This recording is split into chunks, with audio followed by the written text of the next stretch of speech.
တကြံကာလခါသမယဖြစ်တယ်တကြံဆိုတဲ့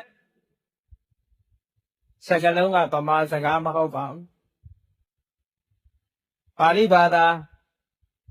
ပါဠိဘာသာနဲ့ဆက်နွယ်နေတဲ့ Sanskrit လို့ခေါ်တဲ့တက္ကတဘာသာအိန္ဒိယနိုင်ငံမှာထွန်းကားတဲ့ဘာသာစကားတစ်ခုပေါ့အဲဒီဘာသာစကားကသင်္ကရန္တသို့မဟုတ်တန်ကမန္တပြောင်းရွှေ့ခြင်းဆိုတဲ့ကူးပြောင်းခြင်းဆိုတဲ့အဓိပ္ပာယ်ရတဲ့စကားလုံးကနေပြီးတော့မြန်မာတွေကတင်းကြံလို့ခေါ်ကြတာပါတင်းကြံဆိုတဲ့အဓိပ္ပာယ်ကဘာလဲလို့ဒီစကားလုံးရဲ့အဓိပ္ပာယ်မူရင်းအဓိပ္ပာယ်ကတော့တင်းကြံဆိုတာနှစ်ဟောင်းကနေပြီးတော့နှစ်သက်ကိုဖူးပြောင်းတဲ့အခါသမယလို့ဒီလိုမှတ်ပါနော်နှစ်ဟောင်းကုန်ဆုံးပြီးတော့နှစ်သက်ကိုဖူးပြောင်းတဲ့အချိန်ပိုင်းမြန်မာလူကြတော့နှစ်စဉ်လဟာပြောင်းနေတော့လည်းပဲကမ္ဘာပြက်ကလေးအရာမှာတော့နှစ်စဉ်ဒီဧပြီလ23ရက်နေ့ဟာတကြံအကြနေ့ဖြစ်ပြီးတော့14ရက်ဟုတ်လားအကြနေ့ဒီနေ့တော့15ရက်နေ့အကြနေ့16ရက်နေ့ကျတော့အတက်18ရက်ကျတော့နှစ်ဆန်းတည်းတင်းကြံသာထုတ်တည်ဖြစ်စေမထုတ်တည်ဖြစ်စေဘုရားချစ်ခင်သူတော်စင်ပြိဿတ်တို့မှတ်ထားဖို့ရကဧပြီလ18ရက်ဆိုဘယ်တော့ပဲဖြစ်မြန်မာနှစ်ဆန်းတည်းရက်လို့မှတ်ထားလိုက်ရင်ပြီးပါတယ်နော်ဧပြီလ18ရက်ပြီးမြန်မာနှစ်ဆန်းတည်းရက်လို့ရံပါယံခါအကြ2ရက်ရှိတယ်ရံပါယံခါအကြ1ရက်ရှိအဲဒီနေ့မှာတော့တင်းကြံအကြဒါကတော့လောကီကိစ္စတွေပါဒီကိစ္စတွေတွက်ချက်ပြီးတော့သတ်မှတ်ထားတဲ့အတိုင်းဒီတင်းကြံတွေကိစ္စတွေကိုဆောင်ရွက်ကြတာဒါလောကီကိစ္စတွေလို့အဲ့တော့လောကုတ္တရာကိစ္စအနေနဲ့ကတော့တရားချစ်ခင်သူတော်စင်ပြိဿတ်တို့ပါ1365ခုနှစ်ချီကုံဆုံးပြီးတော့1366ခုနှစ်ရောက်တော့မယ်လို့ဆိုတဲ့အခါကိုပြန်ပြီးဆန်းသစ်ဖို့လိုတာပေါ့တစ်နှစ်လုံးတို့1365ခုနှစ်တစ်နှစ်လုံးဟာတို့ဘာတွေလုပ်ခဲ့တယ်လဲတရားဓမ္မနဲ့ပြန်ကြည့်မယ်ဆိုလို့ရှိရင်ကုသိုလ်နဲ့အကုသိုလ်တို့ဘာတွေကပိုများသလဲဆိုတာဆန်းစစ်ကြည့်လိုက်တယ်လောကီစီးပွားရေးလုပ်တဲ့ပုဂ္ဂိုလ်တွေဟာမိမိရဲ့စီးပွားငွေကြေးအဝင်ထွက်ကုန်ကျစရိတ်တိုးတက်မှုဆောက်လုပ်မှုဆိုတာတွေကိုတွက်ချက်ပြီးတော့ကြည့်တဲ့အခါမှာသိရတယ်လို့ပဲကိုယ့်ရဲ့ဓမ္မအရည်ချင်းတွေနဲ့ပတ်သက်ပြီးတော့လူတိုင်းကသိတဲ့အချက်65ခုနှစ်မှာတို့ကုသိုလ်တွေကပိုများခဲ့သလားသို့မဟုတ်အကုသိုလ်တွေနဲ့ပဲအချိန်ကုန်ခဲ့သလားဆိုတာလေးကိုပြန်ပြီးတော့နှလုံးသွင်းဆင်ခြင်မှုပြုပြီးတဲ့အခါမကြာခင်ရောက်ရှိလာတော့မဲ့1366ခုနှစ်နှစ်ဦးကိုကုသိုလ်ကောင်းမှုနဲ့ကြိုကြလောကမှာကြိုကြတာတော့အမျိုးပေါ့နော်ကြံရည်နဲ့တန်းဆင်ပြီးတော့လူငယ်တွေရဲ့သဘာဝကတော့ပျော်ကြပါကြပေါ့လူငယ်တိုင်းတော့မဟုတ်ဘူးဒီတရားဝဲထဲမှာလည်းလူငယ်တွေတော်တော်များများပါတယ်နော်ဓမ္မရတိလို့ခေါ်တဲ့တရားနဲ့ပျော်မွေ့တရားနဲ့ပျော်မွေ့တဲ့ပျော်မွေ့မှုဟာတော့အကောင်းဆုံးပဲအငြိမ်းချမ်းဆုံးပဲအခြားကိစ္စတွေနဲ့ပျော်လို့ရှိရင်ကတော့ဆင်းရဲဒုက္ခတွေကရှင်တွဲပြီးတော့လာတတ်တယ်ဒါအားလုံးသိတော့အခြားကိစ္စတွေနဲ့ပြောမယ်ဆိုလို့ရှိရင်နောက်ဆုံးမှာကြံရည်ပဲကစားပြီးပြောတဲ့သားသမီးများအတွက်အိမ်ကရှိတဲ့မိဘကတောင်စိတ်မချဖြစ်ရသွားတဲ့ပုဂ္ဂိုလ်တွေကလည်းပဲမတော်တဆချိကိုက်မှုမှာဖြစ်မလားလို့မိဘများကစိုးရင်တော့ကရှိကြပြောတဲ့ပါတဲ့ပုဂ္ဂိုလ်တွေကလည်းပဲထာဝရပြောနေရတာမဟုတ်ဘူးအကြောင်းမသိအခွင့်မသာတဲ့အခါမှာစိတ်ဆိုးကြရံဖြစ်ချဆိုတာမျိုးလေးတွေလည်းရှိတတ်သေးတယ်တရားပွဲလာပြီးတော့တရားနာတာကြတော့မိဘတွေကလည်းစိတ်ကအေးလို့ တရားဝဲမှာတရားနာအသိဉာဏ်တွေကလည်းတို့ငြိမ်ငြိမ်စိတ်စိတ်အေးအေးချမ်းချမ်းနဲ့ဉာဏ်ရှင်မှလည်းမပူရဘူးနော်မတော်တဆချိခိုက်မှာဆိုတဲ့ accident ဆိုတာမျိုးလည်းမပူရဘူးအေးချမ်းချမ်းနဲ့တရားဓမ္မနာယူရတယ်အခုပစ္စုပန်ဘဝတွေမှာပဲဓမ္မနဲ့ပတ်သက်တဲ့ချမ်းသာဒုက္ခမှာလူရဲ့စိတ်ကိုထာဝရအေးမြစေတယ်ဆိုတာဒါသက်သေသာရကတစ်ခုပါဒါကြောင့်မို့လို့65ခုနှစ်ကနေပြီးတော့66ခုနှစ်ကူးပြောင်းနေတဲ့အချိန်ကာလလေးမှာမြန်မာနိုင်ငံမြန်မာလူမျိုးတို့ရဲ့အစဉ်အလာယုံကြည်ချက်တစ်ခုကဘာလဲလို့ဆိုရင်စကြံအခါမှာစကြမင်းဆင်းတယ်တဲ့စကြမင်းလူပြေကိုဆင်းလာတယ်ဆိုတာနဲ့ပတ်သက်ပြီးတော့လောကမှာဒီလိုယူဆယုံကြည်နေကြတော့လည်းပဲဘုရားမြတ်စွာဟောကြားတော်မူခဲ့တဲ့ပိဋကတ်3သွယ်နိကေ9ပြန်ဓမ္မခန္ဓာပေါင်း84,000ထိုဓမ္မခန္ဓာပေါင်း84,000ကိုဖွင့်ဆိုတဲ့အထက်ကရာတီကာစာအုပ်တွေထဲမှာဘယ်နေရာမှတော့မပါဘူးဘယ်နေရာမှမပါဘူးကဲသူတော်စင်တို့စဉ်းစားပြီးတော့ကြည့်တရားမင်းဆင်းနိုင်သလားမဆင်းနိုင်ဘူးလားဆိုတာနဲ့ဆင်းရင်လည်းတရားဆိုတာတကော80ပတ်နဲ့ပြည့်စုံတဲ့ပုဂ္ဂိုလ်ခဏလေးဆင်းလာလို့ရနော်ဘယ်လိုစဉ်းစားကြည့်ရမလဲလို့ဆိုလို့ရှိရင်လူပြေမှာနှစ်ပေါင်း100ဆိုရင်ဇာဝရိတမှာတည့်ရဲ့မနစ်ကတရားမင်းဆင်းဟိုရောက်လို့မှမကြသေးဘူးပြန်ဆင်းရမယ်ဆိုရင်အနေထားမဖြစ်ပေဘူးလားလူပြေမှာအနှစ်100မှဇာဝရိတမှာတည့်ရဲ့ရှိသေးတယ်ဟုတ်ကဲ့အဲ့တော့တနှစ်အတွင်းကိုတရားကနေပြီးတော့မနစ်ကဆင်းလာတဲ့တရားဟိုတော့မရောက်သေးဘူးပြန်ဆင်းရမယ်ကိတ်တယ်ဘာဖြစ်လို့ဆိုလူရဲ့အချိန်ကာလကတိတ်ကြိုတောင်းနေသာဝရိဏနတ်ပြည်မှာအချိန်ကာလကတိတ်ရှည်လျားတယ်ဆိုတော့တရားမင်းကြီးဘယ်လိုလုပ်ပြီးတော့နတ်ပြည်မှာနေနိုင်မလို့တမိနစ်တစ်ခါလူပြည်ဆင်းနေသလိုဖြစ်မနေပေဘူးလားအဲ့ဒီလိုယုတ်တိနဲ့ကြည့်မယ်ဆိုလို့ရှိရင်တရားမင်းဆင်းတယ်ဆိုတာလက်ခံဖို့တော်တော်ခက်ပါတယ်နော်သို့တော်လည်းပဲဘုန်းကြီးတို့စာရှိတာလေးကိုဒီနေ့ပြောပြအင်္ဂုတ္တရနိကေ900ထဲမှာအင်္ဂုတ္တရနိကေဆိုတာရှိအဲ့ဒီအင်္ဂုတ္တရနိကေထဲမှာစာတုမဟာရာဇသုတ်တံဆိုသုတ်တံရှိအဲ့ဒီစာတုမဟာရာဇသုတ်တံကလူလောကမှာလူတွေရဲ့အခြေအနေကိုစုံစမ်းထောက်လှမ်းတဲ့အကြောင်းအရာတွေကိုဖော်ပြထားတဲ့သုတ်တံတရားနဲ့မပတ်သက်ဘူးနော်တရားနဲ့မပတ်သက်ဘဲနဲ့လူလောကကိုနတ်တွေကစုံစမ်းထောက်လှမ်းနေဘာဖြစ်လို့စုံစမ်းထောက်လှမ်းတာတော့ဆိုရင်သူတို့နတ်ပြည်ရဲ့ကြီးပွားတိုးတက်မှုပေါ်မှာမျှော်လင့်ချက်နဲ့စုံစမ်းထောက်လှမ်းကြတာပေါ့အဲ့ဒီသုတ်တံမှာဆိုထားတာကလာဇန်းရှိရဲ့လာဆုံရှိရဲ့ဥပုပ်နေ့တွေမှာတဲ့စတုမာရနမင်းကြီး၄ပါးရဲ့အချမ်းရံပရိသတ်ထဲကဇာဝန်ကြတဲ့ပုဂ္ဂိုလ်ကလူပြည်လူလောကထဲမှာသွားရောက်ပြီးတော့လာရောက်ပြီးတော့လူတွေရဲ့အခြေအနေကိုစုံစမ်းထောက်လှမ်းပါတယ်တဲ့အဲ့တော့သူတို့စုံစမ်းထောက်လှမ်းတာဘာတွေထောက်လှမ်းတော့ဆိုရင်ကိစီခောဘဟုမနုဿာမနုသေးစုမတ္တေယဖိတ္တေယသာမင်းညာဗျာမင်းညာဥပောသထံဥပဝသန္တိပฏิစာကရွန်ဒီပုံညာနိကရွန်ဒီသူတို့ထောက်လှမ်းတဲ့အချက်ကလေးကကောင်းတဲ့အချက်တွေနော်လောကမှာလူတွေရှိတဲ့ထဲလူအများစုဟာတဲ့မေတ္တေယမာတုထိတာမေတ္တေယမိဘကိုနှုတ်ချွေးရလားအမေကိုယိုသေးလေးစားမှုရှိရလားလူတော်တော်များများဟာကိုယ့်ရဲ့အမေကိုလေးစားကြရလားနှုတ်ချွေးကြရလားဂရုစိုက်ကြရလားဆိုတာဒီတစ်ချက်ကိုထောက်လိုက်မယ်နော်နောက်တစ်ခုကပတ္တေယဖခင်ကိုရော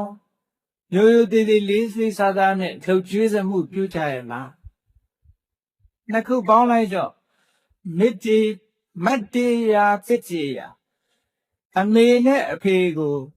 မိဘနှစ်ပါးကိုပြုစုဆောင်းရှောက်ကြရလားလှုပ်ကြွေးကြရလားလေးစားကြရလားဒီချက်ကို လက်တွေကလာပြီးတော့ထောက်လှမ်းပါတယ်ဆောက်လန်းတယ်ဆိုတော့ဟုတ်ဝေးကြီးကဆင်းလာတာမဟုတ်ဘူးလူပြည်လူလောကမှာအလုံးသိကြတဲ့အတိုင်းခိုးဆောင်နှတ်ဆိုတာရှိတယ်အိမ်ဆောင်နှတ်ဆိုတာရှိတယ်ကျောင်းဆောင်နှတ်ဆိုတာရှိတယ်ရက်ွက်ဆောင်နှတ်ရုပ်ကစိုးဘုံမစိုးဆိုတာတွေရှိတယ်သူတို့ချင်းချင်းမေးလိုက်ရင်သိတယ်ဟေးဒီရက်ွက်ဆိုလို့ချင်းအေးမြဝတီရက်ွက်ချင်းကဟေးအမေဖေးလှုပ်ကြွေးနေတဲ့သားသမီးများဘယ်နှယောက်ရှိတယ်မေးလိုက်မှာဟုတ်ကဲ့အေးမြဝတီရက်ွက်မှာရှိတဲ့လူတွေတဲကမိဘနှစ်ပါးကိုလှုပ်ကြွေးပြုစုပေါ်ရတဲ့အမေဖေကိုပြန်ပြီးတော့မပြောဘူးအမေစကားအဖေစကားနားထောင်နေမိဘနှစ်ပါးကိုခရူးဆိုင်တဲ့သားသမီးတွေဘယ်နှယောက်ရှိမိသားစုဘယ်နှဦးရှိသလဲဆိုတာစုံစမ်းနောက်တစ်ခုကသားမင်းညာဗျာမင်းညာသာသနာတော်မှာသာသနာတာဝန်ထမ်းဆောင်နေတဲ့ယဟန်တွေဗျာမင်းညာမြတ်သောအကျင့်ကိုကျင့်ပြီးတော့သူတော်စင်ဖြစ်နေတဲ့ယဟန်တာပုဂ္ဂိုလ်သာသနာဝန်ထမ်းရှင်ယဟန်မွန်မြတ်တဲ့သူတော်စင်တွေအပေါ်မှာကောင်းတဲ့ပုဂ္ဂိုလ်တွေဒီရက်ွက်ထဲဒီမြို့ထဲမှာဘယ်နှယောက်ရှိသလဲဒါကိုစုံစမ်းထောက်ထားပါလေနောက်တစ်ခုကဥပောသထဥပဝဇန္တိဥပုပ်နေ့တွေများဥပုပ်ဆောင်ကြရလားဥပုပ်ဆောင်တဲ့လူများရလားဆိုတာကိုထောက်လိုက်ပฏิစာကရွန်တိဥပုပ်ဆောင်တယ်ဆိုတဲ့အခါမှာတချို့ကြတော့အကျိုးလေးအပိုလေးနဲ့ပို့ဆောင်ဆိုတော့ဥပုပ်နေ့ကိုဥပုပ်ဆောင်တဲ့ပုဂ္ဂိုလ်ဟာအဖိတ်နေ့ကဂျိုးပြီးတော့ဥပုပ်ဆောင်ဥပုပ်ထွက်တဲ့ရက်နဲ့ဒိုးပြီးတော့ဆောင်အဲ့ဒီတော့10ရက်ဥပုပ်ဆိုလို့ရှိရင်9ရက်နေ့ကဥပုပ်ဆောင်တယ်10ရက်နေ့ဥပုပ်ဆောင်တယ်9ရက်နေ့ဥပုပ်ဆောင်3ရက်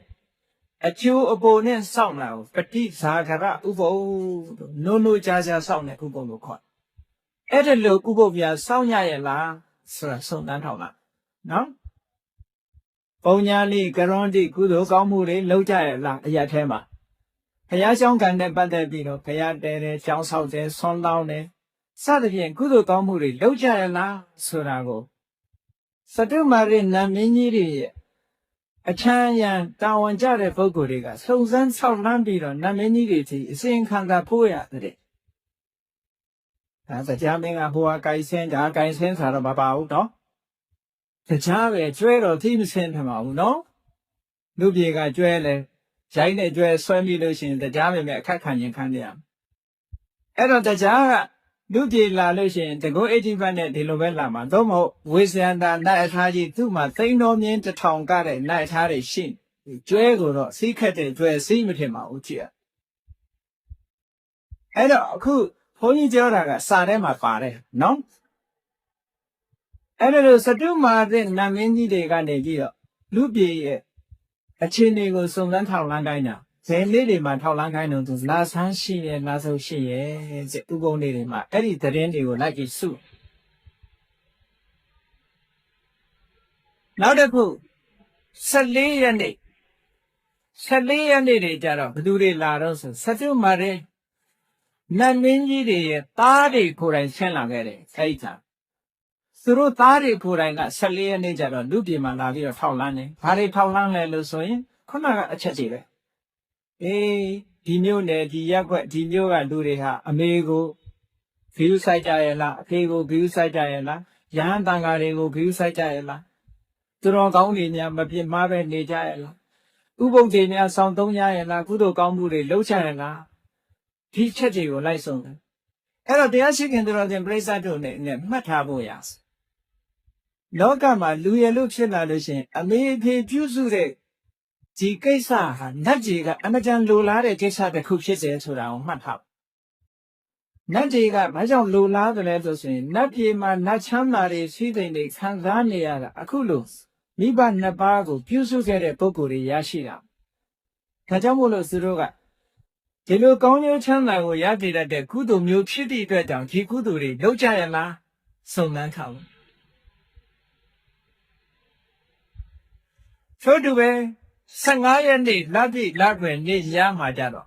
စတုမာရိနတ်မင်းကြီး4ယောက်ကိုယ်တိုင်ကစုံစမ်းထောက်လှမ်းတယ်တဲ့။တရားမင်းကြီးဆင်းတယ်လို့မပါဘူးနော် ပထမကသတုမာရနတ်မင်းကြီးရဲ့အချမ်းရံပရိသတ်ထဲကလာရောက်ပြီးထောက်လန်းတယ်14ရက်နေ့ကျတော့သတုမာရနတ်မင်းကြီးတို့ရဲ့သားတော်တွေကိုယ်တိုင်ဆင်းလာပြီးတော့စုံစမ်းထောက်လန်းတယ်15ရက်နေ့ကျတော့သတုမာရနတ်မင်းကြီး၄ယောက်ကိုယ်တိုင်လာပြီးတော့ထောက်လန်းတယ်တဲ့ထောက်လန်းတဲ့အချက်တွေကတော့တူတူပဲကဲထောက်လန်းပြီးတော့သူတို့ဘာတွေလုပ်ကြုံဆိုရင်တရားမင်းကြီးရဲ့တာဝရိန္ဒနတ်ပြည်မှာသူဓမ္မလို့ခေါ်တဲ့နတ်တွေရဲ့အစည်းအဝေးကျင်းပတဲ့သူဓမ္မစဘာဆိုတာရှိတယ်အဲ့ဒီသူဓမ္မစဘာကြီးမှာပုံမှန်နတ်တွေကအစည်းအဝေးထိုင်ကြ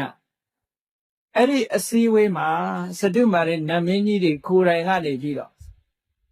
လူပြေကအခြေအနေတွေကိုနတ်ပြေမှာသွားပြီးတော့တင်ပြပါတယ်ဘုန်းကြီးတို့တရားစခန်းတော်ရင်ပြိဿတို့ကစဉ်းစားလိုက်ဒီနတ်တွေဟာအလုံးမရှိအလုံးရှာလူသတင်းတွေရှာပြီးတော့အစည်းအဝေးထဲမှာတင်ပြနေတယ်ဒီလိုအောင်းမေ့ကြလိုက်နတ်တွေကအရေးကြီးတယ်ဘုန်းကြီးတို့အခုမြို့တွေမှာနေတဲ့ပုဂ္ဂိုလ်တွေကတောရွာကလူတွေကဆိုင်ရည်စဘာဖြစ်ထွန်းပြီးတော့ဖွင့်ဖြိုးမှမြို့ကလူတွေဖွင့်ဖြိုးတာနော်တောကလူတွေမှာဆိုင်ရည်စဘာတွေမရဘူးတဲ့တောကလူတွေကဆင်းရဲကြတယ်တဲ့ဆိုရင်မြို့ကလူတွေလည်းပဲအယောင်းဝယ်တွေဆိုင်းကုန်တာပဲဟုတ်မဟုတ်တောမဖွင့်ဖြိုးရင်မြို့မဖွင့်ဖြိုးတယ်လို့ပဲတောကိုမြင်နေရအခုတရားချက်ခင်သူတော်စင်ပြိဿတို့နေ့စဉ်စားနေတဲ့စဘာတွေဟာအေးမြောက်တီရက်ွက်တဲ့စိုက်တာမဟုတ်ဘူးဘယ်ကလားတောရွာတွေကလားနော်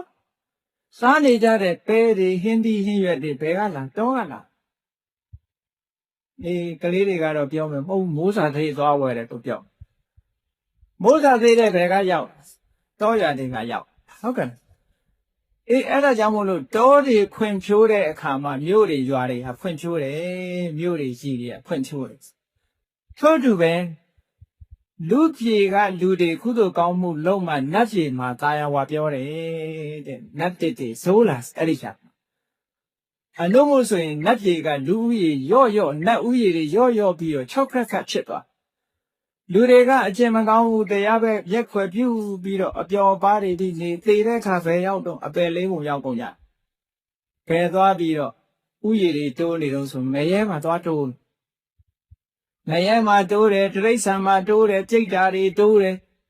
ဟိုးတာဝရိန္ဒနတ်ပြည်တို့သတုမာရနတ်ပြည်တို့ကြတော့နတ်တွေကရော့ကုန်နတ်တွေကရော့ကုန်တဲ့အခါကျတော့တချို့နတ်ဘိမှန်တွေမှာနေမဲ့လူမရှိဘူးဟုတ်ကဲ့စေတီတကနတ်ဗိမာန်တို့ဘာလို့ဆိုတော့ဘူးမှမရှိလို့ရသော်ဗျာလက်ထက်တော်ခါကာလသမယတုန်းကရှင်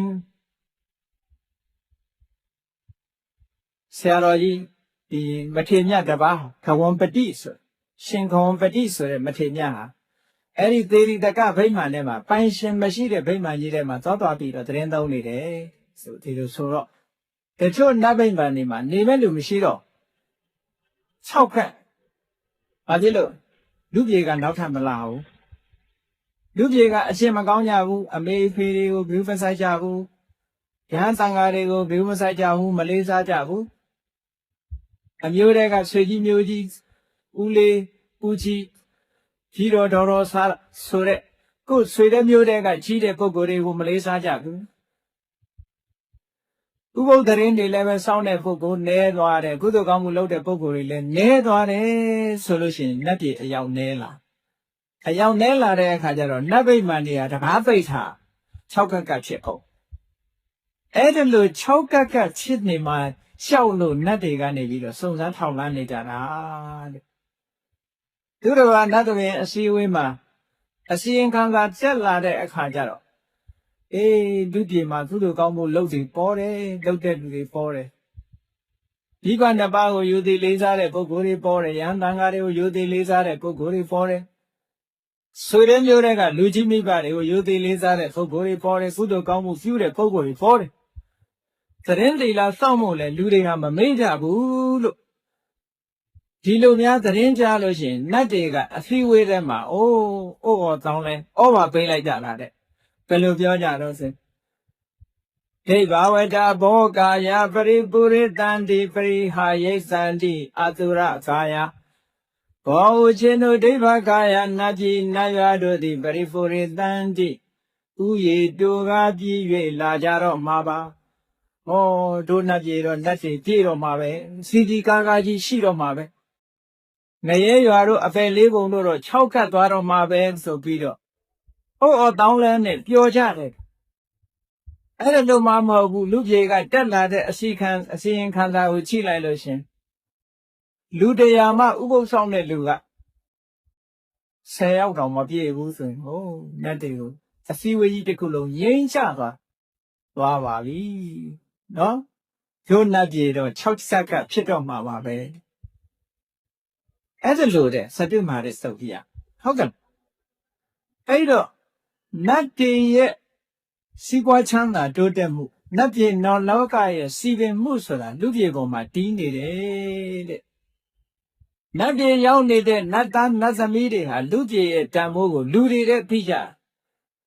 ဘုန်းကြီးတို့လူပြေမှာနေတဲ့လူတွေကနတ်ဒီလူပြေရဲ့တန်ဖိုးကိုမသိတယ်လို့ဖြစ်ဘာဖြစ်လို့မသိတယ်လဲနတ်ပြည်မှာရောက်ပြီးတော့နတ်ချမ်းသာခံစားနေရတဲ့ပုဂ္ဂိုလ်တွေဟာလူပြေတုန်းကဘယ်လိုကုသိုလ်ကောင်းမှုတွေလုပ်ခဲ့တယ်ဆိုတာသူတို့ကသိလို့ဒီလိုကုသိုလ်ကောင်းမှုလုပ်ခွင့်ဆိုတာလူပြေမှာသာရှိတယ်နတ်ပြေမှာမရှိဘူးဒါကြောင့်မို့လို့ကုသိုလ်ကောင်းမှုလုပ်လို့ရတဲ့လူပြေရဲ့တန်ဖိုးကိုနတ်တွေကအမတန်မှသိကြတယ်သူတို့မြန်မာနိုင်ငံမှာဟုတ်လားနိုင်ငံခြားထွက်ပြီးဒီဝါရှာကြတဲ့လူတွေလို့ပေါ့ဂျပန်ပြည်သွားစီးပွားရှာမယ်အမေရိကန်သွားစီးပွားရှာမယ်တခြားနိုင်ငံတွေသွားစီးပွားရှာနိုင်ငံခြားထွက်စီးပွားရှာတဲ့အခါကျပြန်လာလို့ရှိရင်စီးပွားဥစ္စာတွေတိုးတယ်လို့တိုးတယ်လို့လည်းတိုးတော့ပေါ့နော်အဲ့လိုလိုတိုးတက်လာတာတွေကိုချိပြီးတော့နိုင်ငံခြားသွားပြီးစီးပွားရှာရတဲ့တန်ဖိုးကောင်းတယ်လို့လူအများစုကယူဆတယ်ဒါဥပမာတစ်ခုအနေနဲ့ပြောတာနော်နတ်တွေကလည်းပဲလူပြေကိုလာပြီးတော့စီးပွားရှာရလို့ကုသိုလ်စီးပွားကုသိုလ်ကောင်းမှုတွေများများပြုသွားရတဲ့နတ်တွေနတ်ပြည်နာလောကမှာအဆင့်တန်းမြင့်မြင့်နဲ့နေကြရတယ်ဒီစကြောင့်မို့လို့လူပြေရဲ့အခြေအနေထားကိုနတ်တွေကပို့ပြီးတော့သိပါတယ်ကာဝရိန္ဒနတ်တွေနဲ့လူတွေနဲ့ဟာနတ်ပြေကနတ်တွေနဲ့လူတွေနဲ့ဟာပါလွန်တဲ့အချက်တွေတလှည့်စီရှိထားတယ်လို့ပြောကာဝရိန္ဒနတ်တွေကနတ်တွေကလူတွေတဲ့တာတာဘာလို့ဆိုလို့ရှိရင်ဒိဗ္ဗေနအာယုနာဒိဗ္ဗေနဝေနေနဒိဗ္ဗေနအာတိပတေယေနဒိဗ္ဗေနအာယုနာသူတို့ကဘာတာတုံးဆိုလို့ရှိရင်ကာဝရိန္ဒနတ်တွေကလူတွေတဲ့တာတဲ့အချက်ကတော့အမတန်ရှိလျားရတဲ့နတ်တဲ့အသက်ရှည်ကြမှုဟာဒါခုနကတော့ပြောခဲ့တယ်လို့ပဲလူပြေမှာအနှစ်တရာဆိုရင်ကာဝရိန္ဒနတ်ပြေမှာတရက်ပဲရှိသေးတယ်အဲ့ဒီနီးနဲ့တွက်လိုက်မယ်ဆိုရင်ကာဝရိန္ဒနတ်တွေကအနှစ်1000အသက်ရှည်တဲ့ပုဂ္ဂိုလ်အဲ့တော့လူပြေအနှစ်နဲ့ဆိုရင်တန်းချီပြီးတော့ကြာတာပေါ့ဒီဒါကြောင့်မို့လို့လူပြေရဲ့အသက်နဲ့စာလိုက်လို့ရှိရင်ကာဝရိန္ဒနတ်ပြေရဲ့အသက်ကဖိုးပြီးတော့ရှည်တယ်တဲ့အဲ့ဒါနဂတနောက်တစ်ခုကဟိဗေနဝန္ဒေနနတ်တွေရဲ့အဆင်းနတ်တွေရဲ့အဆင်းဆိုတာလူတွေရဲ့အဆင်းနဲ့စာလိုက်မယ်ဆိုရင်သိပ်กว่าတယ်နတ်ဆိုတာအမတန်ချောအမတန်လှအမတန်ချောအမတန်လှသူတို့ခန္ဓာကိုယ်ကလည်းတောက်တောက်ပြောင်ပြောင်အများတန်းရှိအမတန်ချက်တည်ရှိတဲ့ရုပ်ပြိုးလူအဆင်းနဲ့မတူဘူးတဲ့လူပြေကလူတွေကဖီးနိုင်လိမ့်နိုင်ဟုတ်လားနတ်သားတွေချဲနိုင်လုံးလို့လူတွေဟာအနှံ့ကလေးကောင်းနေတယ်လို့ရှိဒါလူချင်းသာနေလို့ရတာဝရိန္ဒနတ်ပြေကနတ်တွေကယူဇနာတယူဇနာလောက်ကနေပြီးတော့လူနတ်ရလို့တဲ့လူပြေမလာကြဘူးနော်လူတွေရဲ့အနှံ့ကဆိုးလို့တဲ့ဆိုလို့ကြလူအနှံ့ကိုမခံနိုင်ဘူးဒီလိုဆိုလို့ရှိရင်တရားမင်းလူပြေဆင်းနှာခေါင်းပိတ်ဆင်းရလိမ့်မယ်နော်လူတွေရဲ့အနှံ့မခံနိုင်ဘူးတဲ့ဘယ်ခဏခဏလာတော့ဂျာဖြင့်တရားလူတဲ့ဝင်ပူးတဲ့နတ်ကတော့ဘယ်လိုနတ်တုံးလို့မေးကြရှိအဲ့ဒီနတ်တွေကတော့အမတန်မှဘုံပစိုးနတ်တို့ဆိုတဲ့ထဲကပေါ့ပြိတ္တာမျိုးတွေကစတုမာတဲ့အောက်တန်းကြတဲ့နတ်တွေတဲကသာလူကိုပူးမှာပါဟုတ်ကဲ့ Who Tatan Yare, attack and Natiga, Bluma, Lubu, Lady Dada. Who do you then allow a Nanya be on the company? They went Buba. Era Nati Sura, I think a young audience and do the Emetama Lapa so more. Aji Kadia, a soya pine time musura, level Natiga, they beat us, say. Do they pine time mood at the rope pine time mood, Jiso Muga, Pobito. A centare, Edaga Natiga, do they are chatto. Gajin do they got your Nati, Tara, the she ladders a sheep. Dura the demando, Ida, Yamasaria, Wado. Tura. Do they got yes on such a sheet in the Ajaro, not a tasare, no? Tati count in the Yama, do a not a tare, along Tati count. Janyan can hear can my neighbor to. I don't want to Tura, yes on such a sheet. Now the Tura, the demando, do they got Tati count it? Not say that on Luga the council, eh? Hold on, hold. The German need a car. The Shemia, yes, or Yago, la made. Can not go net a chip. Hope you like that. Through the water, we Taru call you the navigation dance. Every Taru call like that tango to do a claro solution. The first camera, the end only the Shimogan of Charlie. Hey, Taru call about it. Yeah, but you are all like it from Charlie. The Jadi are Taru call like a Daro, the Yaho like a name of a Badia or like the Umabe Suvia. The Germany and Nadia Yao now got Shimogan like God. Like God with a whole yo. The Germany are Shimogan let me lie on Landor. Landor, ha, Shimogan like Lavi. Kunaga Faya made on Mare. Think how good chat about the Maydari. Kunaga Pia Holiday can nothing Pia said a children. To Paloma, a sat falling the arrow. Now that on my saying, Sima Mokalang at the go on it. Soon they get Yataka, can no like they have my chow Peter age out of my bola, no? Is the teacher, do they got for Peter Common? Have you learned do they got nothing that put the tea count so that Takaraga, John Japan sheep? Nante so that Tuka Bahula along with Chandare. They Chandari it was out the deep Anegar. Chanda Tukari, they nearly did it on the deep Anegar. Nayari that a Toka say cheese, Senator Kari Navy Sonia, two rollers at the Anegar. Luja of Babylon that he count on him. Tuka the leg, Doka the leg, Chanda the leg, Saint the leg. You got so many, no? Chanda like Saint like King like the You got a deep poor counter, here, young lady, how can and let young ladies so that the deep poor counter, look, a tagama, little John Jaha. This a deep sound in the Yama, do they got netted? Not a two Sara, eat up your Mataria, what all. Yes, I'll be a thousand out of my Kaya Chinque. Yando Jingle, Chin don't you try and win Yara, Lucy. Hello, there's been a jing. Not jig and not that day. Don't know why you're touching us or tell you young. Yahoo, no? Don't know why you're touching them, Yahoo. Ubo some wood on Kaket Pay. Ubo Song in the Germany and others I have a looky thinking like Ubo Song in. Coma Ubo Canada Julie, how can Sadamolo? Sudo Domu, low post or a count only a looky chipane. A cool account only a yaoi than for you the other get the great that like the chilla. Kabama, the Gabama, Tamong on your shit and do it. Tamong I don't know the Uye de Dega. Whatever the time on pay to my team. Every whatever not done there and again. Say Yadama, the Ugo Zarin, the found in the poses in El Shir. Everything later, huh? Other Lubawama. A few abane, listen, comes home to your Nijari, the Lubawa, Tambushi, the Lubaha. Tambu made it, and they tell you.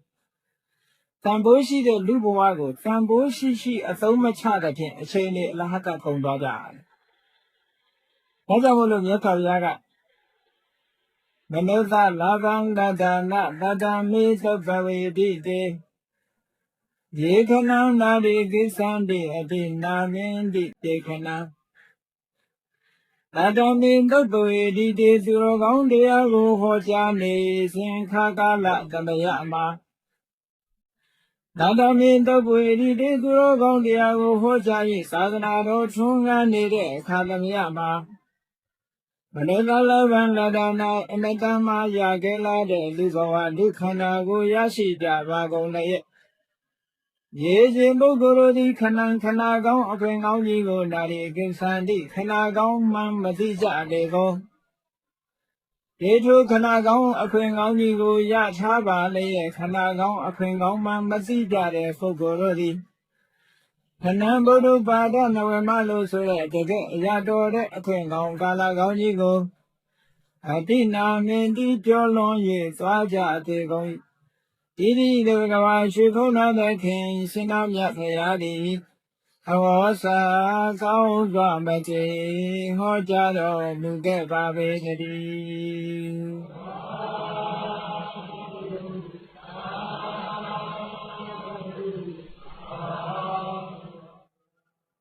ကဲလိုက်ပြီးတော့ရှိလိုက်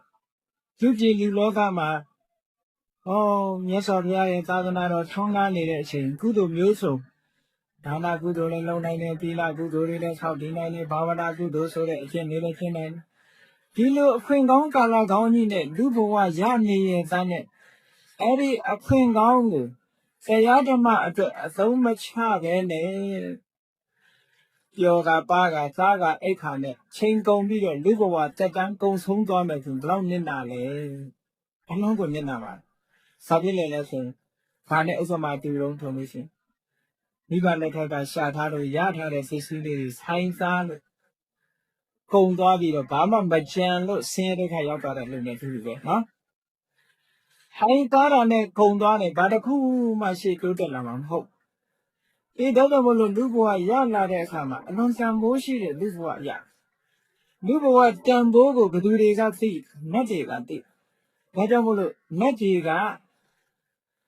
သူတို့နတ်သားတွေကိုချင်းချင်းအမှားစကားပြောတဲ့အခါမှာဘယ်လိုပြောတယ်လဲဆိုပါတော့တာဝိနာနတ်ပြည်တို့အခက်နတ်ပြည်တွေမှာနတ်သားတစ်ယောက်ဟာတက်တန်းကုံဆုံးလို့သုတိထိတ်ချတော့မယ်ဆိုလို့ရှိရင်ဖုတ်ဖတ်နမိတ်ရှေ့ပြေးနမိတ်ကလေးတွေပေါ်လာစေတယ်နော်ဒီပြည်မှာတော့ပုပ္ပနမိတ်တွေကအများကြီးစေုံသွားခဲ့လိုက်လို့ HIV တွေ့ပြီးခင်တာပုပ္ပနမိတ်ပဲနော်ဘာယောဂညာယောဂအခုပေါ်ပါပုပ္ပနမိတ်တွေအဲ့ဒီမှာတာဝရိနာနတ်ပြည်ရဲ့ပုပ္ပနမိတ်ကတော့နတ်ပြည်မှာပြတယ်ဒီနတ်သားစုတည်တော့မယ်နတ်ပြည်ကစုတည်တော့မယ်ဆိုလို့ရှိရင်ပုပ္ပနမိတ်ပြ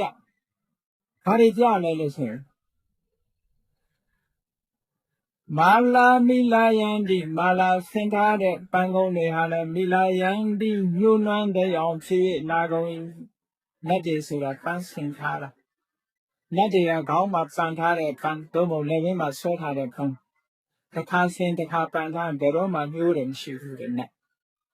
တ်ပန်းကဘယ်တော့မှမညှိုးပန်းကလေးညှိုးသွားပြီဆိုလို့ရှိရင်ဒီနတ်ဟာတည်တော့မယ်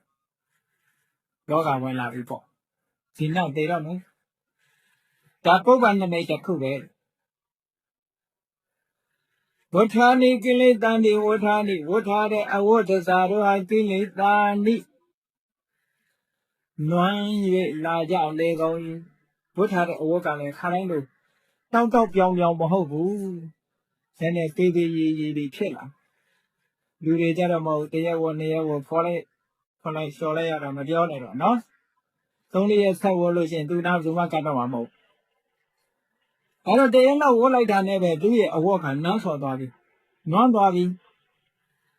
နတ်ပြည်ကြတော့အဲ့လိုမဟုတ်ဘူးဝတ်ထားတဲ့အဝတ်တစ်ခုရာသက်ပံအမြဲတမ်းဆင်တဲ့နတ်ပြည်မှာ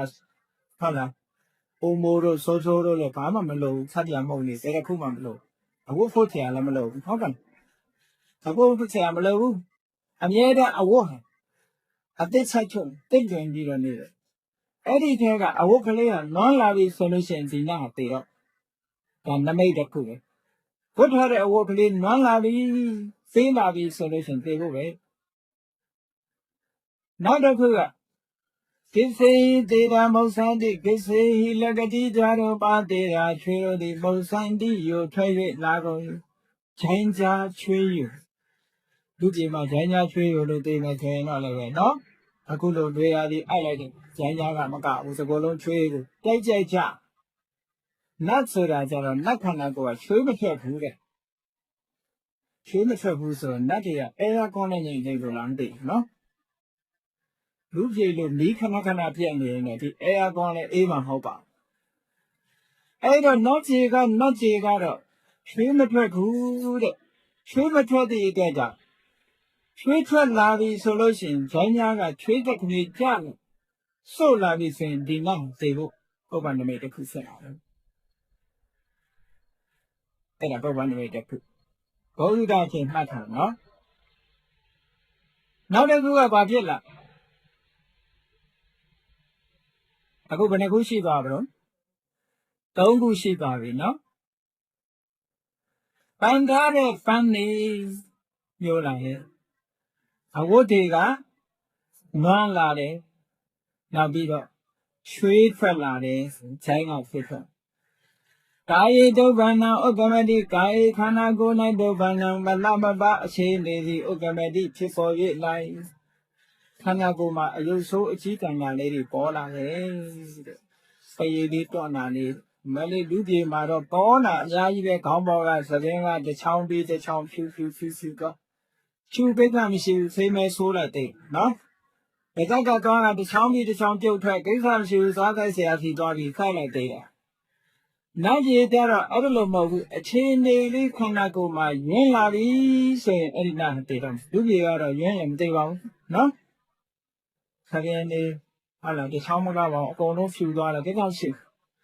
အကုန်လုံးဖြူသွားတယ်ကိစ္စရှိသွားတွေလည်းတစ်ခါတည်းရှိတာအကုန်ကျွတ်သွားကိစ္စရှိဘူးမတည်သေးဘူးခရီးတွေတွန့်နေတိုင်းတော့မတည်သေးဘူးလူကြီးက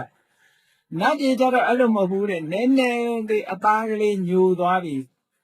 နော်မွေး66ကလေးထွက်လာပြီဆိုရင်ဒီနောက်တည်တော့မယ်ခါတော့ဝင်းဝါဆိုအိနေတဲ့နတ်ရဲ့ခန္ဓာကိုအသားအရည်လေးတွေကနည်းနည်းလေးပဲရုပ်ဆင်းလေးပြက်လာတဲ့ဆိုရင်သေဖို့ပဲကံနမိတ်တစ်ခုပဲနောက်တစ်ခုကဘာလဲလို့ဆိုလို့ရှိရင်တကေဇေဝဒေဝတနေနာတိရမတိဒေဝနတ္တိတကေဒေဝတနေမိမိနေတဲ့နတ်ဘိမှန်မှာနာဘိမြရတိပြောမပြောတော့ပါခုနေရကိုမပြောဘူးတဲ့ဟိုသွားခြင်းဖြစ်ဒီသွားခြင်းဖြစ်ဖြစ်လူတွေမှလည်းအဲ့လိုဖြစ်တတ်တယ်နော်နေရထိုင်ရတော့မပြောဘူးဆိုရင်အဲ့ဒါပြောင်းကျင်လာတဲ့သဘောပဲဟုတ်လားနေလို့ထိုင်လို့ဘာလို့မဟုတ်ပြောကိုမပြောဖြစ်အဲ့ဒီနတ်ကလည်းပဲသူ့ဘုံမိမှန်နဲ့မှသူနေရတော့မပြောတော့ငင်းငွေအဲ့ဒီနတ်ဟာစေတော့မယ်အဲ့ဒါနတ်တွေကပုဗ္ဗနမိတ်ပြအဲ့လိုပုဗ္ဗနမိတ်ပြလာတယ်ဆိုလို့ရှိရင်သူတို့ကလည်းသိကြတယ်အဲ့ဒီသိတော့မယ်ဇိနာသိတော့မယ်ဒါကတကိုးကြီးတဲ့နတ်တွေမှပြတာတဲ့စိတ်ပြီးတကိုးမကြီးတဲ့နတ်ကြတော့ဘုခနဲ့သိသွားဘုခနဲ့သိသွားတာကမြင်းငိမ့်သွားတယ်လို့ပဲဖျောင်းနိုင်မြင်းကလေးဘုခနဲ့ငိမ့်သွားတယ်လို့နတ်ခန္ဓာကိုယ်ဟုတ်ခနဲ့ပြောက်သွားအဲ့တော့နတ်အတုဝါချသွားမရှိဘူးပေါ့ဗျကောင်းတော့မိတိတို့ကြလည်းမလို့အတုဝါရင်ငားကြလည်းမလို့နော်ဒါကြောင့်တော့သေသွားရင်ပြောက်သွားရောမြင်းငိမ့်သွားတယ်လို့ပဲဟုတ်ခနဲ့ပြောက်သွားတာပြီးတာသေသွားပြီတကိုးရှိတဲ့နတ်တွေမှာအဲ့ဒီလိုအခြေအနေဆရာလာတဲ့အခါကျတော့သူ့ရဲ့ပတ်ဝန်းကျင်တွေကဝိုင်းပြီးတော့အားပေးစကားအမှားစကားပြောကြတယ်တေတော့မှဆိုဘေးကလည်းသိလာတော့အမှားစကားပြောကြတယ်ဤတော်ဘောသူကတိန်ကိစ္စသူကတိန်ကံတော်သူလတ္တလာဘံလဘသူလတ္တလာဘံလဘိတဝသုပ္ပတိဖြီသောဘဝဟိနတ်ကြီးရဲ့အမှားစကားလေးသုံးပြီနော်ဘောချင်းနတဤတော်ဤနတ်ပြေမသူကတိန်သူကတိဘုံတို့ကိစ္စသွားပါလေသင်သေးမှကြောက်မနေနဲ့ကွာတဲ့ဒီဘွားကသေသွားသူကတိဘုံသာသွားတဲ့ဘဲမှမသွားတဲ့စကားတစ်ခေါက်သူတို့မှားလိုက်တာဟုတ်တယ်ဘောချင်းနတဤတော်ဤနတ်ပြေမသူကတိန်သူကတိဘုံတို့ကိစ္စသွားပါလေ ဒီကတိတိကတိဘုံတို့ကံတော်ဝါသွားကြည့်တဲ့အခါမှာသုလတ္တလာဗံအလွန်တရာရတော်လာတဲ့လတ်လာဘကိုလဘာရအောင်ယူပါလေအကောင်းဆုံးလတ်လာဘကြီးကိုပြင်ကြအောင်ယူလိုက်ပါတဲ့အဲ့ဒီရောက်သွားရင်သုလတ္တလာဗံလဘိတော်အကောင်းဆုံးလတ်လာဘကိုရအောင်ယူပြီးတဲ့နောက်မှာတောပတိတိတောဘဝဟိခိုင်နိုင်မြဲမြဲရက်တည်နိုင်အောင်ကြိုးစားပါလေဟောနတ်ပြေကမှားလိုက်တဲ့အမှားစကားသုံးခုတေခဏိနတ်သားတယောက်ကိုနတ်တွေကဝိုင်းပြီးတော့မှားလိုက်ကြတာသူဂတိဘုံကိုရောက်သွားလိုက်ပါဒါတခွန်နော်သူဂတိဘုံကိုသွားပြီးတဲ့နောက်မှာအကောင်းဆုံးသောလတ်လာဘကိုရအောင်ယူလိုက်ပါအကောင်းဆုံးသောလတ်လာဘကိုရပြီးတဲ့အခါမှာအဖိုင်မှာဆုတ်ကိုင်းထားနိုင်အောင်ကြိုးစားပါအဲ့ဒီအချက်သုံးချက်ဟာအရေးကြီးဆုံးပါပဲတဲ့နတ်တွေကဒီလိုမှားလိုက်နော်အဲ့လိုမြတ်တော်ဘုရားကယဟန်တန်ဃာတွေကိုနတ်တွေကအခြေအနေကိုဒီလိုဟောပြအဲ့လိုဟောပြတဲ့အခါကျတော့တရားနာပရိသတ်ထဲကဘုန်းကြီးတို့တရားနာပရိသတ်တွေကမေခွန်းလေးမေးတင်သိပေါ်မလာဘူးလားသူကတိဘုံဆိုတာပြောတာတော့အကောင်းဆုံးလတ်လာတာဆိုတာရောဗာပြောတာတော့ခိုင်ခိုင်မာရက်တီပါဆိုတာကရောဗာပြောတာတော့မေးတင်သိမပေါ်ဘူးလားအေးမြတ်စွာဘုရားကနတ်သားတွေကအခုလို့နတ်ပြည်ကအမှားတကားပြောရှားနေတာနဲ့ပတ်သက်ပြီးတော့ယဟန်တွေကိုရှင်းပြနေတဲ့အခါမှာတရားနာပရိသတ်ထဲကယဟန်တစ်ပါးကနေလိုက်ဂန္ဒီရှိဘုံတော်သခင်ရှင်တော်မြတ်ဖေယသုဂတိကမနသင်္ခါတံနတ်ပြည်သို့သွားတယ်ဆိုတာအကိဉ္စုဘေဟာပါလဲခရနတ်ပြည်သွားတယ်ဆိုတာဘာလဲလို့ဘယ်လိုဟာကိုပြောတယ်သုဂတိကမနသင်္ခါတံသုဂတိဘုံကိုသွားတယ်ဆိုတာအကိဉ္စုအဘယ်သို့ပါလဲသုဂတိဘုံသွားတယ်ဆိုတာဘာလဲတရားသုလတ္တလဘကောင်းဆုံးလတ်လာဘကိုရခြင်းဆိုတာကိဉ္ပါဏအဘယ်ပါလဲဖေယလောပတိတိတသင်္ဃာတံကောင်းစွာယက်တည်ခြင်းဆိုတာလည်းပဲကိဉ္ပါဏအဘယ်ပါလဲဖေယဒီချက်သုံးချက်တပည့်တော်တို့နားမရှင်းပါဘူးတရားတော်ပရိသတ်ထဲကယဟန်တစ်ပါးကမေးတော့မနောတတံခောဘိက္ခုသုလတ္တမနောတတံခောဘိက္ခုသုဂတိကမနသင်္ခါတံဘိက္ခုจิตာယံမနောတတံလူဘဝမနောတတံလူဘဝကိုသုဂတိကမနသင်္ခါတံနတ်ပြည်သုဂတိဘုံသို့တွားရောက်ခြင်းဟူ၍ဆိုအပ်ပါပေမနောတတံလူအဖြစ်ကိုသုဂတိကမနသင်္ခါတံသုဂတိဘုံသို့တွားခြင်းဟူ၍ခေါ်ဆိုအပ်တယ်။ဩသုဂတိကမနသုဂတိဘုံသွားတယ်ဆိုတာတခြားမဟုတ်ဘူးလေလူဘဝကိုရအောင်ပြောတာနော်လူဘုံကိုသွားတယ်ဒီလိုပြောနတ်တွေကလူဘုံကိုသုဂတိဘုံလို့ခေါ်တယ်ဘေကုจิตာယံသုဂတိကမနသင်္ဃာတံသုဂတိဘုံသို့သွားတယ်ဆိုတာမနောတတံလူဘဝကိုရရှိခြင်းပဲဘေကုจิตာယံရောခြင်းပုဂ္ဂိုလ်ဒီမနုဿဘုတော်တမန်တော်လူဖြစ်လာတဲ့အခါကာလမှာတခါတော့ကိုရီတေမြတ်စွာဘုရားဟောကြားတော်မူအပ်တဲ့ဓမ္မအဝိနည်းသုတ်ပြီးဓမ္မဝိနည်းလို့ဆိုတဲ့သာသနာတော်မြတ်ကြီးမှာသတ္တံယုံကြည်မှုကိုပฏิလဝတိရ၏ဤတံဖယားသာသနာတော်မှာယုံကြည်မှုရခြင်းဆိုတာသုလတ္တလဘသင်္ဃာတံအကောင်းဆုံးသောလတ်လာဘကိုရခြင်းလို့ဆိုအပ်ပါတယ်။သုဂတိဘုံသွားဆိုတာတခြားပြောတာမဟုတ်ဘူး။စိတ်ကူးမလွဲနဲ့လူပြေသာသွားတဲ့အဆက်နဲ့တွေဘုံမသွားနဲ့အောင်လူပြေကိုပြန်လိုက်ပါ။ဟုတ်ကဲ့။လူပြေကမှစီးပွားရှာလို့ခေါင်းလာကိုစီးပွားသွားရှာအောင်နောက်တစ်ခါနတ်ပြေပြန်ရောက်ရင်ဒီတဲ့တကိုးကြီးတဲ့နတ်ရှိရမှာနော်။လူပြေမှာဥပုသ်ဆောင်လို့ကောင်းတယ်အလှူဒန်းလုပ်လို့ကောင်းတယ်လူပြေမှာကုသိုလ်တွေလုပ်ဆောင်တယ်တအားပေါ့ဒါကြောင့်မို့လူပြေကိုလူပြေဟာသုဂတိဘုံပဲသုဂတိဘုံရောက်တဲ့အခါကျတော့သာသနာတော်မြတ်ကြီးမှာယုံကြည်ရဲဆိုတဲ့သတ္တတရားကိုရှိအဲဒီသတ္တတရားကိုရောက်အောင်ယူပါသရတရားမရှိဘူးဆိုလို့ရှိရင်ဘာမှလုပ်လို့မရဘူးနော်သတ္တဆိုတာကံကံရဲ့အကျိုးကိုယုံကြည်တာလည်းပဲသတ္တကံပစာရဏလက္ခဏာစိတ်ထဲမှာကြီးနေတာတရားဘောသွားမှာစိတ်ထဲမှာကြီးနေဒီနေ့ကျတရားနာရမယ်ဆိုစိတ်ဝင်ခံနော်စိတ်တွေကြီးနေတယ်သူတို့ကောင်းမှုလောကမှာစိတ်ကြီးနေတယ်ဟာစကြံလုံးဆိုဥပုဒ်သတင်း6တရားမင်းဒိဋ္ဌာဝင်ရမယ်တရားထိုးရမယ်စိတ်တွေကြီးနေတယ် Tata Tayafin Lalation, Luya Taylor, see. Say Machi Lotion, you are good on Bologna. What was sent out is a cutting and say Machi Malin Chinelison to some long, no? I don't say Machi Wusura body of Yomi. Tamago, I only nema. Your Jene, Bajan, and say Dinia, Nelution, say Machi Ru. Your Jene, no? Flores Rabar. Yes, even I own the Sunday will see be Parabara, be of Fiora. Narale Sudunan the Chingan, not how be of Fiora. Nakongam with Jane and Nandiri will name shoe feed of Fiora.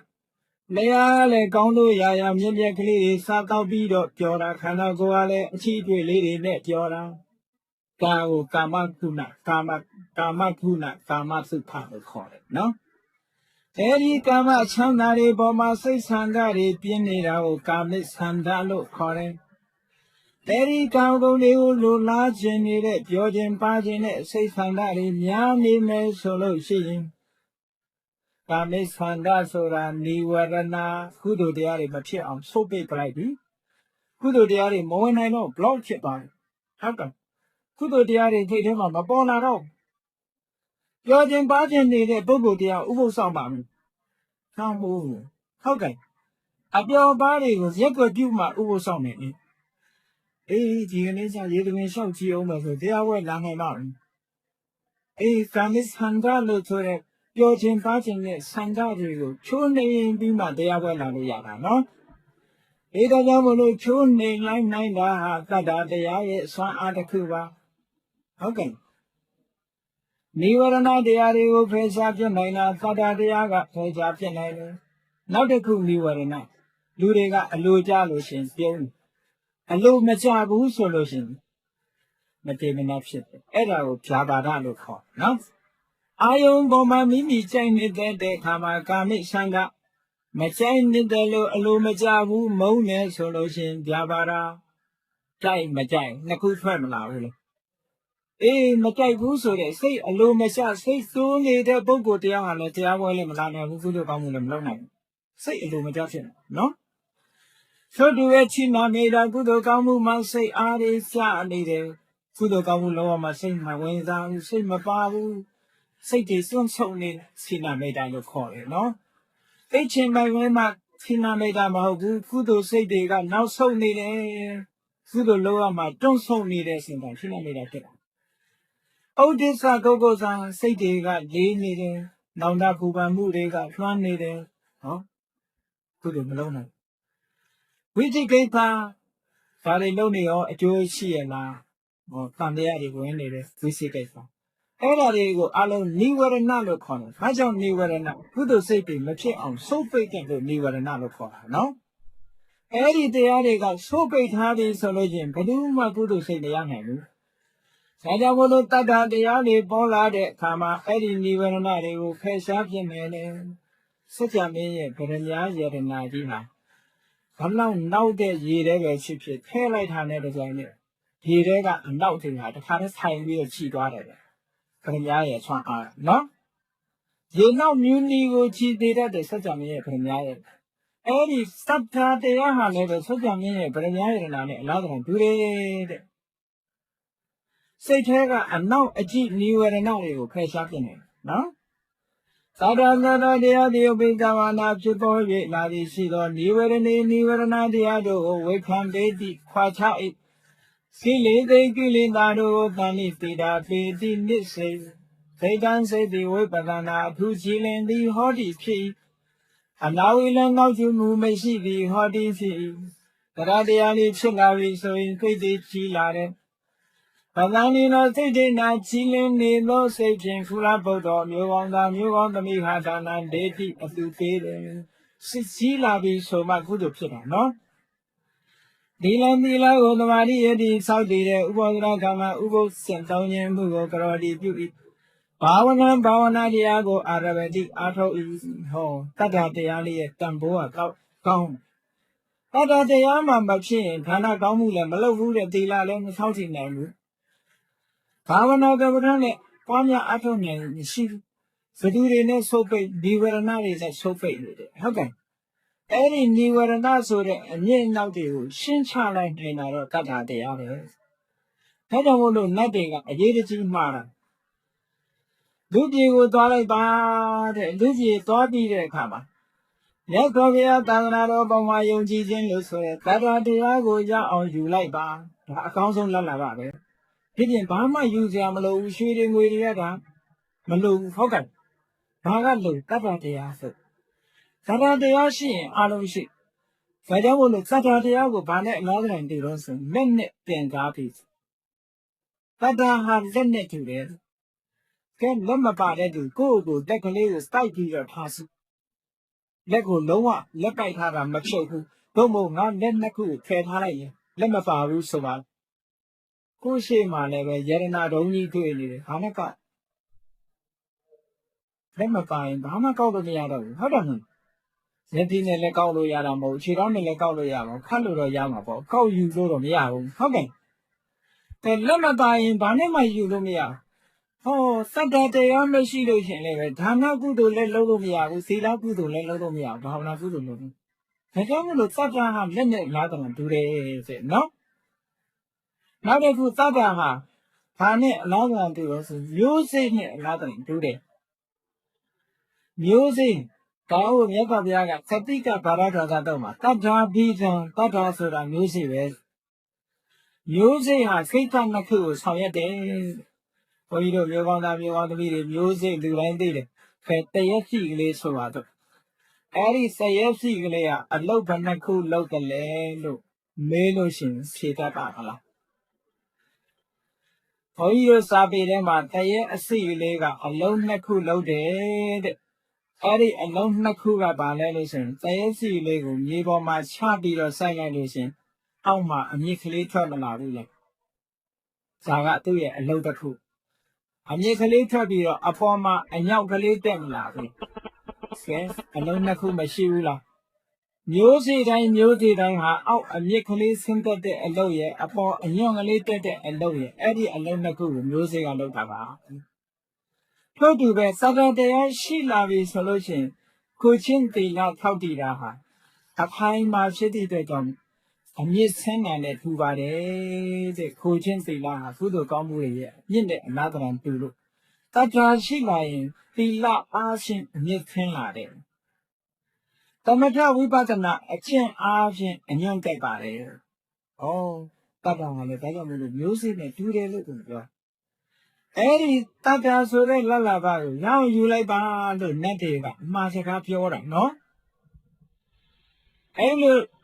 Tata to the music, young, lullaby, young, you.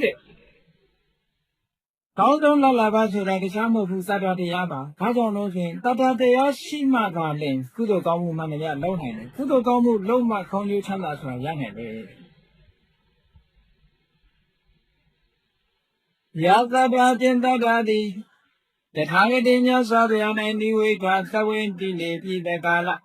Mulazada Beletita, amid the poet Divido. Tana Kangani, Adna Haria, Tamini Nawa, Yamini Nawa, Dewi Nawa, Mari Nawa, Jamuna, Wagina, Siwa, Lokatale. Dewi Nawa, Nadilego, Mari Nawa, Manadilego, Yamina, Jamuna, Yamadilego. Logatami Loga Nakina Simizu de Yokama Adna Haria Peshabi, Makin Naila, Dana Kanye, Taradia Shiame. Taradia Surale, and no time ye kere, no? Time ye, Taradia Shiva. Taradia Sura. Shimokalanga Dama, Ama Makan. The Bushing Adam, Ama Makan, I moved Taradia. How can Jabuja de Mola, Shinti Willie and Medo at Topawa. Shinti Willie, take a quagea. Semetama pen months years or Shinti Willie quagea. Lalabama, Saint Shadow, the day at Shinti Willie. No? သူ့မေတော်ကသူ့ကိုမွေးဖွားရတာအလုံးကိုခက်ခက်ခဲခဲချင်းဖွားအဲ့တော့ကြောင့်မို့လို့ရှင်တေဝလီလေးအလောင်းလေးမွေးဖွားလာပြီးတဲ့အခါမှာ9ရက်ကြည့်ပြီးဖျားမှုရှိတဲ့တန်ခါတွေကိုဆုံးဖြတ်နေတယ်သူကပင့်ကျင်တော့ဒကာတဦးကလည်းကြိုပြီးတော့ပင့်ထားတာရှိတယ်အဲ့ဒီဒကာကဗတိဒကာတော့ဆိုရှင်မမောက္ကလန်ရဲ့ဒကာဖြစ်မြတ်စွာဘုရားကရှင်တေဝလီကိုဦးစားပေးတဲ့အနေနဲ့ ကဲမောက်ကလားကဲရဲ့တကာသွားပြီးတော့ရက်9ရက်လောက်ရှေ့ပေးပါလို့သွားပြောဆိုတော့ရှင်မောက်ကလာမင်းရဲ့အိမ်ကြွသွားပြီးတဲ့အခါကျသူတကအတွေ့အကြုံပြောတာပေါ့ရှင်ဒီဝလိမဲတော့ဟာမတေယုံတမဲပဲဆက်ကက်ခဲဒီသားလေးကိုပါဒါကြောင့်မလို့အလွန်ပင်ပန်းနေတယ်သူတို့ကောင်းမှုလှုပ်ချင်တယ်9ရက်လောက်တော့အခွင့်ပေးပါရက်လေးဖယ်ပေးပါပေါ့ရက်လေးဖယ်ပေးပါဆိုတော့ဟိုတကာကလည်းစော်နဲ့ပေးချင်တယ်မဟုတ်ဘူးနော်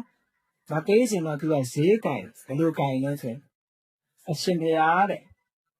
ဒီ9ရက်အတွင်းမှာတပည့်တော်ရဲ့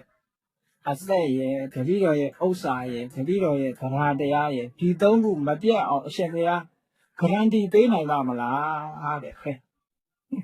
အမကောင်ပေးရမယ်ဟုတ်ကဲ့9ရက်အတွင်းတပည့်တော်မသေးပါဘူးဆိုရှင်ရှင်ဘုရားအမခံရမယ်တဲ့ဒီဥစ္စာလေးမပြတ်ပါဘူးဆိုတာရှင်ဘုရားအမခံရမယ်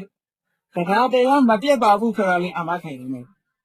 ဒီသဘာတရားပြတ်လွယ်တယ်ဖြစ်နေပါတယ်ဟုတ်ကဲ့အဲ့ဒါအမခံရမယ်လို့ဆိုတော့ရှင်မောက်ကလန်ကစဉ်းစားလိုက်တယ်ရှိလိုက်တော့ဒီနေ့9ရက်နဲ့တော့မသေးသေးဘူးသေးချာနဲ့အသက်လည်းငါအမခံနေကွာဥစ္စာလည်းအမခံဘာတရားတော့ငါအမခံနိုင်ဘူးတဲ့ဟုတ်ကဲ့သရတရားကတော့မင်းကလည်းအမခံမှာဖြစ်မယ်လို့ဆိုအရှင်တရားတဲ့အဲ့လိုဆိုရင်အရှင်တရားတပည့်တော်အသက်နဲ့ဥစ္စာအမခံရင်တပည့်တော်ခွင့်ပေးပါမယ်ဗျာ9ရက်တောက်စစ်တယ်အဲ့တော့တရားတရားပြတ်လွယ်တယ်ဆိုတာသိထားနော်ဒီတော့ကြောင့်လို့အခုလိုတရားတရားရလာတဲ့အခါမှာထိုတရားတရားပေါ်မှာအခိုင်အမာတည်အောင်ကြိုးစားရမယ်အဲ့ဒါကနတ်တွေကမှားလိုက်တဲ့အမှားစကားဆုံးလို့ပဲနော်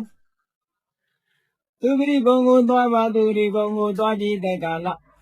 အကောင်းဆုံးလလဘာကိုရအောင်ယူပါကောင်းဆုံးလလဘာကိုယူပြီးတဲ့ကာလထိုကောင်းဆုံးလလဘာပေါ်မှာအခိုင်အမာရပ်တည်နိုင်အောင်ကြိုးစားပါအဲလိုလူပြေလည်းရောက်မယ်တရားတရားလည်းရှိမယ်ခိုင်နေတဲ့တရားတရားပေါ်မှာအခြေခံမယ်ဆိုရင်အကုသိုလ်တွေကိုရှောင်ရှားပြီးတဲ့ကာလကုသိုလ်တွေကိုတိုးပွားအောင်ပြုလုပ်တဲ့ဖြင့်နတ်ပြည်ကိုခဏခဏနဲ့တကိုးကြီးတဲ့